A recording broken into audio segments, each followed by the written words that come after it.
ખાસ કરીને આજે રાજકોટની અંદર ક્ષત્રિય સમાજના જે આગેવાનો છે, મોવડી મંડળો છે, તેના દ્વારા એક સંકલન મિટિંગનું આયોજન થયું છે, જેથી કરીને આગળની જે રણનીતિ છે એ રણનીતિને ઓપ આપી શકાય. હવે જોવા જઈએ તો ગુજરાતમાં એટલે કે પૂરા ગુજરાતની અંદર અલગ અલગ જે ક્ષત્રિય સમાજની સંસ્થાઓ છે તે અત્યારે આવેદન અને નિવેદનના માધ્યમથી રજૂઆતો કરી રહી છે અને જે મૂળ માંગણી છે કે પરસોત્તમ રૂપાલાજીની ટિકિટ એ રદ કરવામાં આવે. જો તમે ટિકિટ રદ નહીં કરો તો અમે પરિણામ બદલી દઈશું. કાં તો ટિકિટ બદલો કાં પરિણામ બદલવા માટે તૈયાર રહો.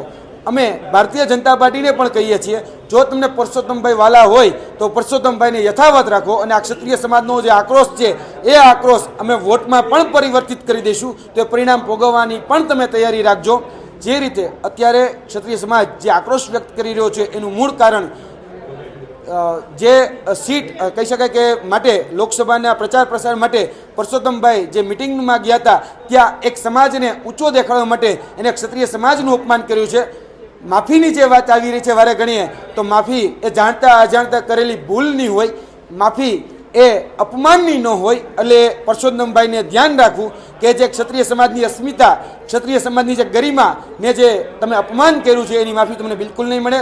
આગળના દિવસોમાં તમારે તમારી જાતે કાં તો ટિકિટ રદ કરવી પડશે અથવા તો અત્યારે જે કહી શકાય કે પ્રેશર જે અત્યારે અમે આપી રહ્યા છીએ એના દ્વારા પછી તમારે પણ ભોગવવાનો વારો આવશે. અત્યારે જોવા જઈએ તો ગુજરાતના સૌરાષ્ટ્રના આમ તો 22 ગામડાઓની અંદર અત્યારે યુવાનો એટલે કે ક્ષત્રિય સમાજના યુવાનો દ્વારા એ બેનર લાગી રહ્યા છે કે ભારતીય જનતા પાર્ટીના કોઈ પણ કાર્યકર્તાએ ગામમાં પગ મૂકવો નહીં. જ્યાં સુધી પરસોત્તમ રૂપાલાની ટિકિટ રદ નહીં થાય ત્યાં સુધી તમને ગામમાં પ્રચાર કરવા દેવામાં નહીં આવે.